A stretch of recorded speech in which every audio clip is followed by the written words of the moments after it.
In every city, hidden deep within the old streets, there are shops. Small, forgotten, silent, as if time itself had stopped moving inside them. But remember this, some places aren't just old, they're erased on purpose. Because behind their doors lies a secret the living were never meant to know. After Emily's father passed away, the burden of their old toy shop fell onto her shoulders. By day, she forced a smile for customers, but by night, she sat alone, dusting shelves in the dark. The truth was far darker. This shop was a prison. Its walls lined with dolls, their glassy, lifeless eyes never blinking, yet somehow, always watching her. And home wasn't any safer.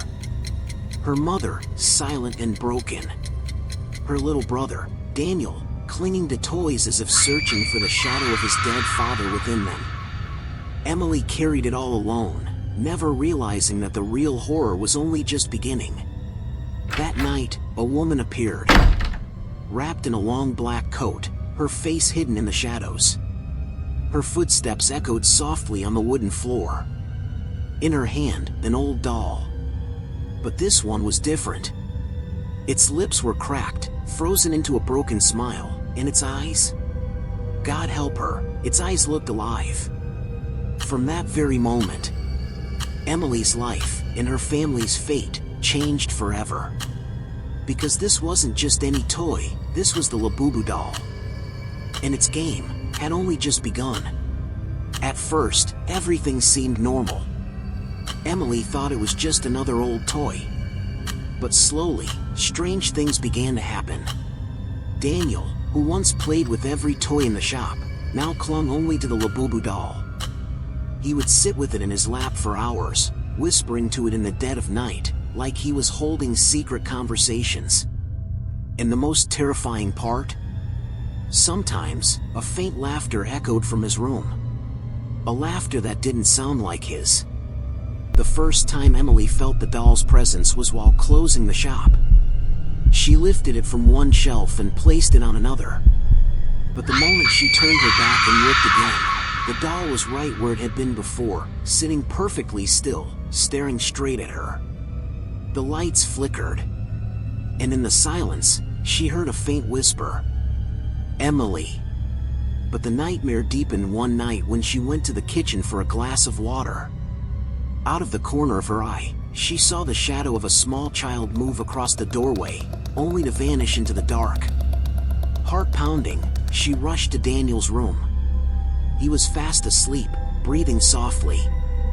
But on his side table sat the doll. And this time, there was something horribly different. Its shadow was moving. Not with Daniel's breath. Not with the light.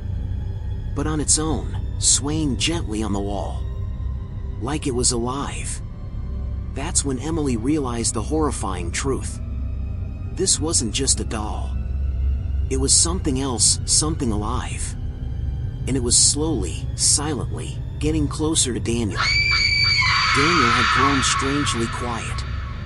The boy who once laughed and joked all day now sat for hours in silence, staring at the doll as if entranced.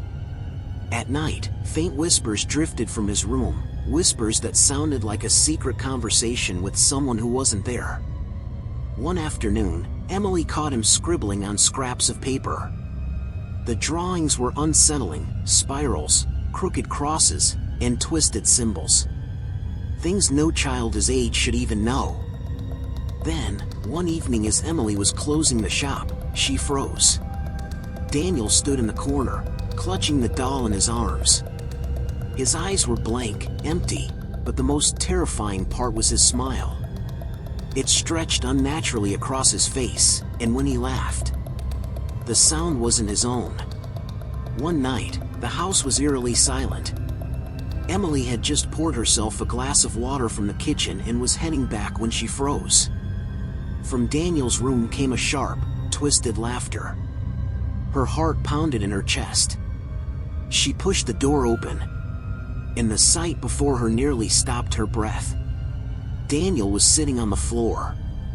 In front of him, on a chair, sat the Labubu Doll, the two locked in a silent, unsettling stare.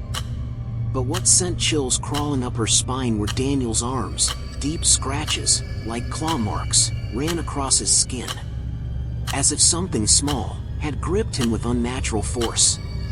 The moment Emily whispered his name, the doll's head turned. Slowly, deliberately, until it was staring straight at her.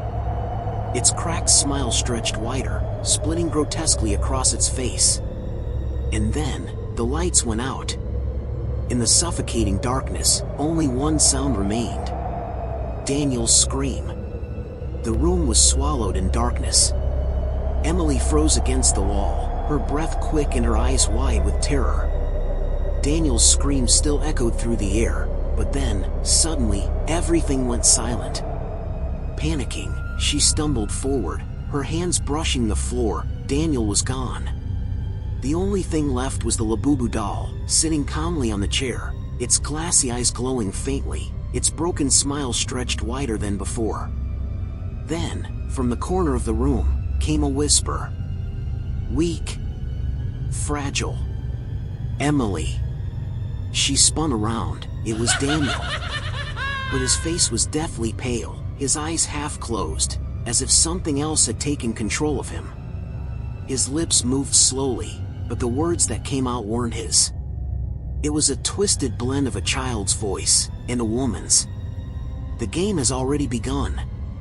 Emily gasped. The glass of water slipped from her trembling hands, shattering on the floor. Water spread across the tiles, and in it, the reflection of the doll appeared. Smiling. Moving. Watching. Emily's breath grew shallow. The room was drowned in silence, but it wasn't the kind of silence that brings peace. No, this silence felt alive, like the walls themselves were breathing. In the corner sat the Labubu Doll, perched on the chair. But its shadow was moving on its own, crawling across the wall like a spider in the dark. Emily's legs trembled. She shook Daniel desperately, but he lay still, his body stiff, his lips muttering strange words in a language she had never heard before. Words that didn't belong to this world. Suddenly, the light flickered violently, then went out. The room was swallowed in darkness. And from within that suffocating blackness came a sound, childlike laughter. But it wasn't joyful. It was twisted, guttural, as if something was crawling up from deep inside a throat. Hands trembling, Emily fumbled for her phone and switched on the flashlight. The beam cut through the darkness and landed on the chair. It was empty. Her breath caught. A cold draft brushed against her skin. Slowly, she lowered the light until it froze on the floor. The doll was standing right at her feet. Its cracked lips stretched wider into a grotesque smile. And its eyes were no longer glass. They were alive. Watching her. Piercing her. In the dark, it whispered, "The game has just begun." And then, it moved. Emily's scream tore through the house, but no one came. Daniel's body shook violently, his eyes rolling back, white, empty, lifeless. The Labubu Doll stood at his feet, its twisted smile stretching wider, savoring the terror in the room. Then, crack! The sound split the silence. Daniel's jaw snapped in half, tearing unnaturally open, hanging in two grotesque pieces. Inside his mouth was nothing but darkness, and from that endless void came a laugh. Cold. Inhuman. The doll's laughter.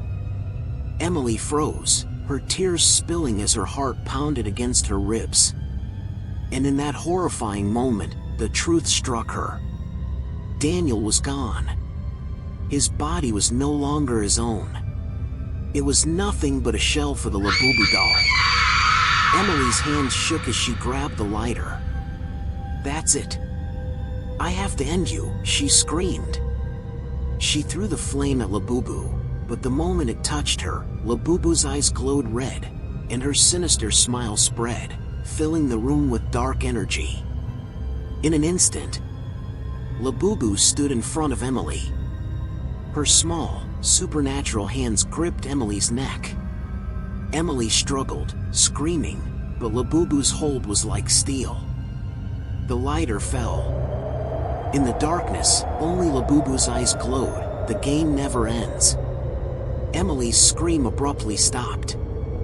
Next week, the shop opened again. Dolls were perfectly arranged. Labubu sat on the shelf, and next to her was a new doll, an exact replica of Emily. And the woman running the shop was the same one who had brought Labubu in the first place. Labubu raised a finger and whispered, "The game never ends."